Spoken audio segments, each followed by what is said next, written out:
everyone. Today I am talking about the products that I rarely use.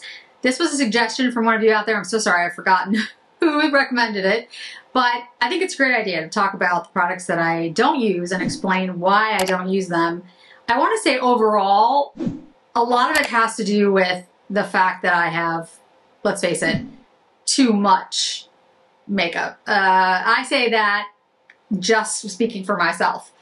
At this point, I've been on YouTube for about 4 years, very part-time. So, just a couple of hours a week trying to bring you the latest and greatest products and trends and all that good stuff. But in that time, I've accumulated quite a bit of makeup. And as I've said many times, you only have one face. So there does come a point where you just get a little overwhelmed with things and you don't use them as you should. And I feel like I'm starting to get a better idea and rotation of things that are in my collections, and starting to also know which products, frankly, I am not going to use, and they're going to be solely for the purposes of, showing you or comparisons to other products, but they're not going to be things that I use every day. And pretty much all of these fall into that category. There's a few caveats. So let's go ahead and get started.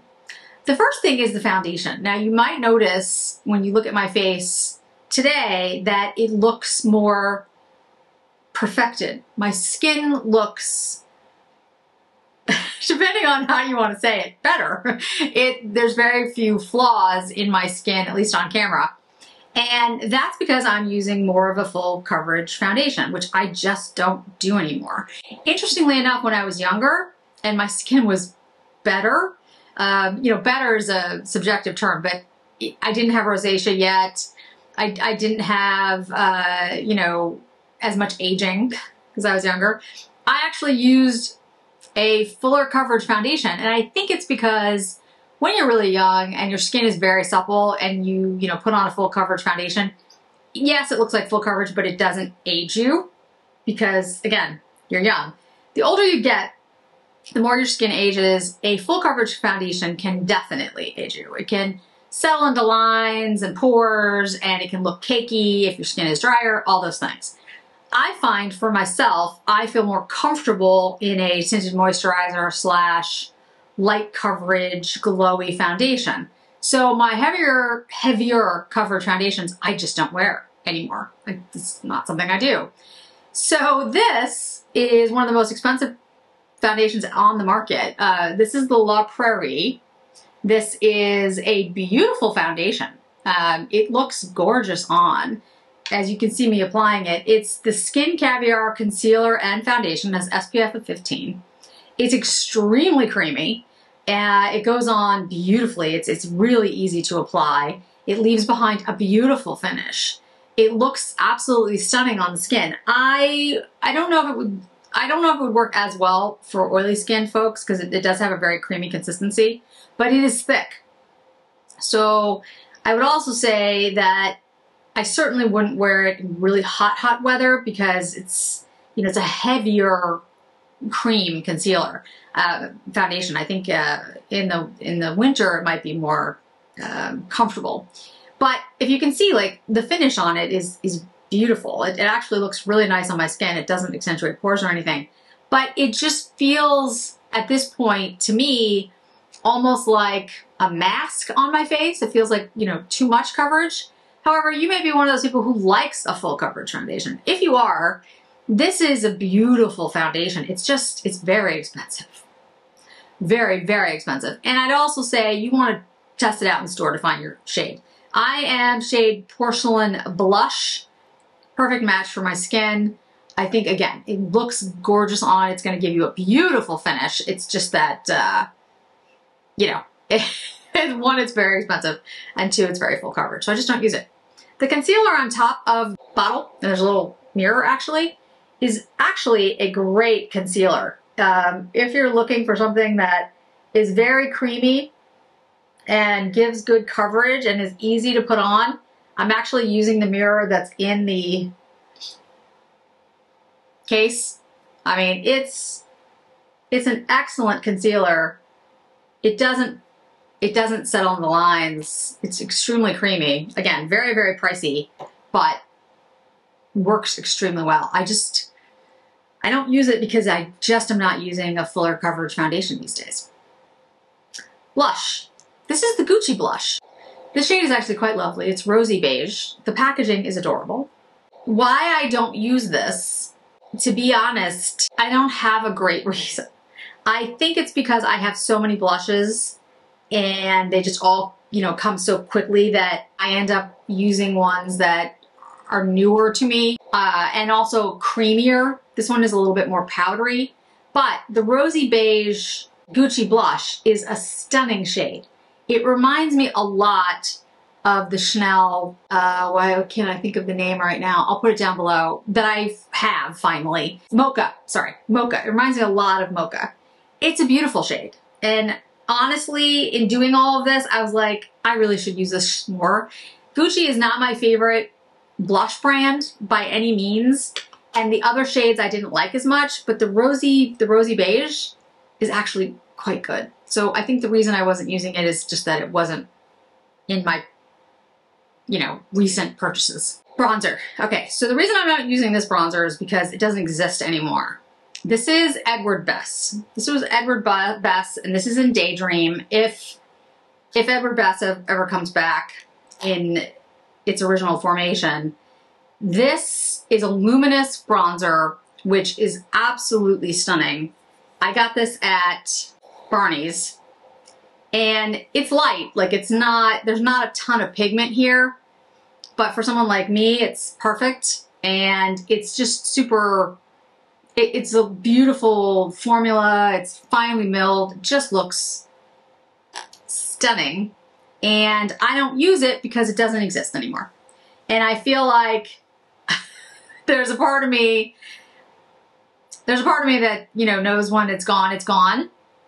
So I don't use it, which is not necessarily the best rationale because honestly, I mean, I've had it for a while. It hasn't gone bad yet, but it will go bad eventually. And I might as well use it since I like it so much. So it's just, I have this aversion to using it because I know when it's gone, it's gone. But Edward Bess was a great brand, and when Barney's went out of business, a lot of the brands that I bought there, like Edward Bess, like Surratt, there's another one that will come to me in a minute. There's a Leclerc, T. Leclerc. They are just, either they are gone or they're just much harder to find. So I just feel like using it, I feel bad about using it because it's not going to be in existence anymore. Lip liner. This is the Estee Lauder lip liner in Spice. And again, I'll tell you, this is a great lip liner. I don't know why. I don't know why. I think I forget that it's there because I only have one Estee Lauder lip liner. And in my brain, Estee Lauder does not equate with like a really good product, which is not the truth because Estee Lauder has products that are quite good. It's not in my repertoire of brands really, and so I don't reach for it. And I have so many liners that I do reach for that I just forget that I have this, to be honest. It's kind of the way it is. Lipstick. This is La Bouche Rouge. This is Chestnut. Chestnut is a great shade. La Bouche Rouge has beautiful lipsticks. Stunning lipsticks. And the cases are all remnant leather that they have different shades from, different launches. And they're refillable. You can take them in and out. I love every La Bouche Rouge lipstick that I've ever bought. They are clean beauty. The thing about the La Bouche Rouge, I think, is that I forget to use them because when I'm looking at the cases, because they're leather cases, right? You have I forget which shades are in which because there's no name or anything on them. So I don't go reaching for them because it's harder for me I have to go through each one to figure out which each shade is. Now that might sound silly. If you have like 20 lipstick, what's the big deal? I have like 100 lipsticks. So You know, the Chanel's, I can see the bottom what the shade is. The Dior's, I've got either the name on it in some of them, or I've actually put little, believe it or not, labeled the Attic lipsticks, so I know what they are. You know, so it's easier for me to tell what the lipsticks are. The Chantecaille, I have it on the bottom. So again, these, because they come in these beautiful, you put them in the beautiful remnant cases, I don't know which one's which, and I have to look through them. And again, it sounds silly, but a lot of the time I just don't want to bother. Now, what I should do is put the color on the bottom of the case. But if you ever want to put, you know, a different color in a different case, but I could just put a sticker and write the name on it. It's really not that hard. I haven't done that. So I tend not to reach for the La Bouche Rouge. But they're beautiful lipsticks, and the cases are gorgeous. This I haven't put on yet. This is Dolce Gabbana. This is Royal Gloss. This is beautiful. The reason I don't use the Royal Gloss by Dolce & Gabbana is, again, I can't get it here. Their glosses are amazing. My understanding is this type with the crown, the old formula of Dolce & Gabbana is all gone now anyway, because Dolce & Gabbana launched their new beauty line. So this doesn't even exist anymore. At least that's my understanding. So I don't use it so much to the Edward Best because I feel like I'm not going to have it, which is really dumb because it's going to go bad. So I've started putting it like on my vanity so that I will use it more often because it's a beautiful product and I really like it. So I should use it. On my eyes is a really interesting eyeshadow palette. This is the Olivia Palermo, and this is in Au Natural, which I have to tell you, when she came out with this packaging, it's my favorite packaging on any eyeshadow palette ever. The weaving on this reminds me of like Bottega. It's stunning. It's gold. It's heavy. The shades in here are beautiful. The look that you come up with, I love the shades in here. I love the formula. It's beautifully done. The whole thing. The packaging, the mirror, the weight of it, just all of it is beautiful. Yet I don't reach for it. And I think it's because, again, I don't have them, you know, they're a couple years old. I don't have them right in front of me. They're not a brand that I immediately think of. Olivia Palermo has come out with some things, but she doesn't have, you know, she's not Tom Ford or Dior. People don't ask me about it, so it doesn't come to mind. And honestly, what I need to do is just have it like out somewhere where I can remember, oh yes, I love that formula. I love those looks. I love the packaging. Because the formula in there is actually really, really good. And again, beautiful, beautiful packaging on it. Like you're talking about luxury, this is luxury. It's beautifully done. And the thing weighs, I swear, it's a hefty, hefty product. Liner, this is the Dior liquid liner, and you know, it was a toss-up about which one to use today because I don't really use any liquid liners. I have the Valentino ones, which are excellent liners. They're really good liquid liners. I have the Dior, I have Tom Ford, and you know, I'd say that probably the Valentino ones are the best of the liquid liners that I have, but I just don't use a liquid liner. It creates a beautiful, more dramatic look. And honestly, if you are somebody who wants like a, you know, cat eye or winged, liquid liner is a beautiful way to do it. And it's not going to wear off like a powder will, all those things. It's just not something I do. And part of it is just my lifestyle. I don't feel like winged liner fits into my daily routine. Although you can wear winged liner anywhere you want, you know. It's not like you have to only wear winged liner to like an event. You can wear winged liner to Target. My point is though, for me, it doesn't occur to me, oh, time to put on winged liner. And then secondly, I do have lines around my eyes. So the way that I would apply a winged liner is now a little bit different than I would have applied it years ago. So I'd say one or two things. Either put a piece of tape, literally if you're older especially, put a piece of tape and then put the wing liner on, or just do it really slowly. Like, don't try to, you know, because what the problem is, if you have skin that isn't super tight, you're gonna get bumps. Like, it's gonna happen. I don't care who you are. So it's a little bit more difficult to use. Wing liners, just a liquid liner, is a little bit more difficult to do a wing with. Powder is easier. It's more forgiving.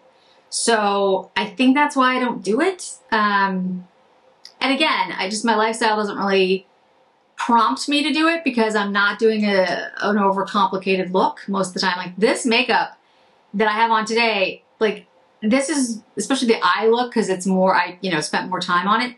This is more than I would do on an average day. Like, it just is. I just wouldn't put this much effort in on an average day.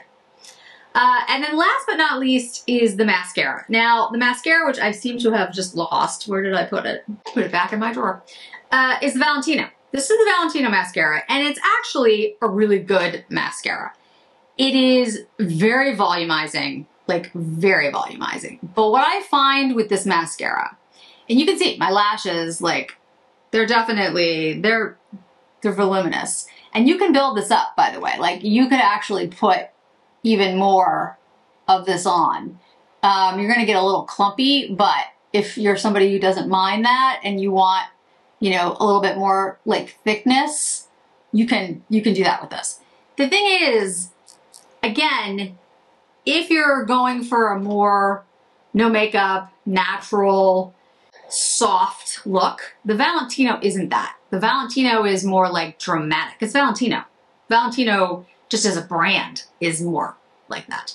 So I just don't reach for it. It's not bad, but kind of like the La Prairie foundation, it's more than I need. It's more than I use. You might find that's exactly what you want. Last but not least is the Hermes powder. This is in 01, and I put it all over my face with a fluffy brush. There's nothing wrong with this powder. It's good powder. It's fine. But I don't find it to be exceptional in any way. And for the price point, personally, I would rather go with the Westman Atelier for like under my eyes. For all over my face, the Dolce Gabbana Solar Power powder is my favorite. The new Prada powder is really good. There's a bunch of others. Givenchy has some good ones. Roland has some good ones. There's a lot of good powders out in the market now, actually. So for the price point of this, I just don't feel like it's an exceptional product. And for the money that you pay for Hermes, I feel like it should be an exceptional product. That's my take on it. So I just don't reach for it. Again, though, I'd say overall, as I said in the beginning, I need to be using more of these on a regular basis, even if they're not my favorites, because eventually things go bad. The whole point of me, having all this makeup and trying this makeup is to play with it, to have fun with it, to try to create new things with it, to do more of an artistic bent on makeup, and give my thoughts to you on like what is worth picking up and what isn't. And if I'm not continuously using these products off and on, it's harder for me to do that because I forget, to be honest. And my necklace today, for example, this is a turn lock choker that has crystals all throughout the necklace, and then of course on the turn lock itself. And I'm fairly sure I've never worn this. I've never worn this on the channel in 4 years. And I have never worn this. I haven't worn this out because it feels like too much. You know what I mean? Like, it feels like, hi. And it's a reminder to me, and maybe to all of you, that you should wear your nice jewelry. You should wear your good makeup, or the makeup that you have sitting around that you haven't used in a while. You should put on the expensive sweater and wear it to Starbucks. Like, they're the things that bring you joy in life, whatever they are, whether it's makeup or perfume or travel, whatever, do those things. Don't wait for any one time for you to do it. Don't wait until you lose those 10 pounds. Don't wait until you have the right event to go to. Don't wait until it's the proper time to go to Barcelona, whatever. If you can do it now, because there's never going to be a better time. And going through all the makeup that I don't use, again, thank you to the person who recommended the idea, just reminded me of that, and reminded me just as a sort of a holistic thought, but also specifically as it relates to makeup, how little I need to buy, honestly. Mascara, because it goes bad, and so I have to buy, like, I get rid of my mascaras, so yes, you have to buy any mascara. Foundation to a certain extent, because again, it's cream, it goes bad. But we all have more than I think we have.